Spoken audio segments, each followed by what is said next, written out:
السلام عليكم ورحمة الله وبركاته. ازيكم عاملين ايه؟ يا رب تكونوا بخير. صلوا على النبي قبل اي حاجة. شايفين الرز اللي ابو لبن القمر ده؟ بجد الحاجة الحلوة المفضلة ليا ولينا كلنا يعني، واكيد لكم انتوا كمان.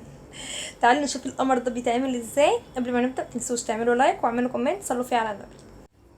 جبنا كوبايتين رز كنا نقعينهم، يعني كوبايتين رز نقعناهم في ميه شويه، بعدين كنا مولعين على ميه غليت وحطينا الرز لحد ما يستوي.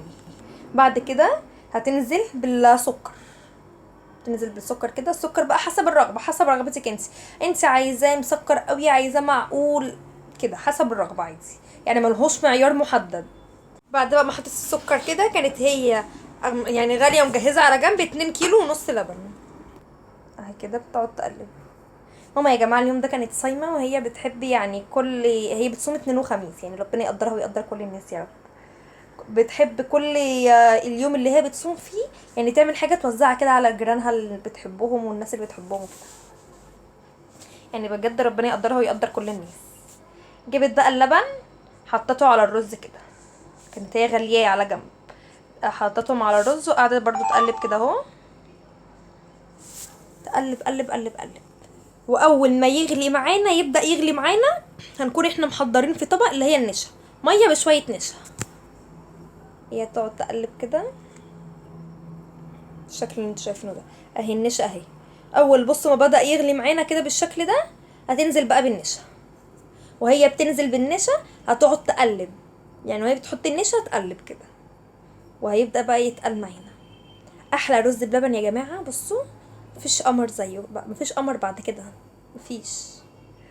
وهتنزل بالفانيليا، هتقعد تقلب كده، وهتحط فانيليا، تحط 2 فانيليا، هتحط فانيليا. اهي كده. هتقعد تقلب بقى، تحط الفانيليا وهتقلب.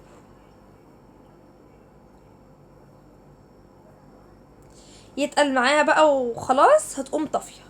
هنا كان هو بدأ يتقل يعني، بلش. كان بدأ يتقل. هنا لو لاحظتوا مش هتلاقوه اللي هو السايل، هتلاقوه بدأ يتقل معاها. كنتوا شايفين القمر ده؟ يوصل معاها للقوام كده، القوام ده كده هتقفل عليه بقى، وهتبدأ بقى تعبيه في العلب. اهي. طبعا انا كنت عماله اقول لهم انا حطولي في اكبر حاجه عندكم. حطولي في اكبر حاجه عندكم، لان بجد بحب الرز بلبن قوي. ويا سلام بقى لو في الفرن، هيبقى طعمه برضو خرافه. ان شاء الله هنعمله لكم في مره في الفرن، قولوا يا رب. هي بدات تعبي كده، وبصوا ما شاء الله هي دي الكميه اللي هو عملها. بنقفلهم بقى، لا مش بنقفلهم، احنا هنا بنوريكم انه في وراه. بصوا هنا بقى انا ما كنتش عارفه اقفله لكم. بس القمر حلو قوي. طبعا انا كنت واخده الطبق الابيض اللي على جنب ده، قلت لهم عبولي في اكبر حاجه.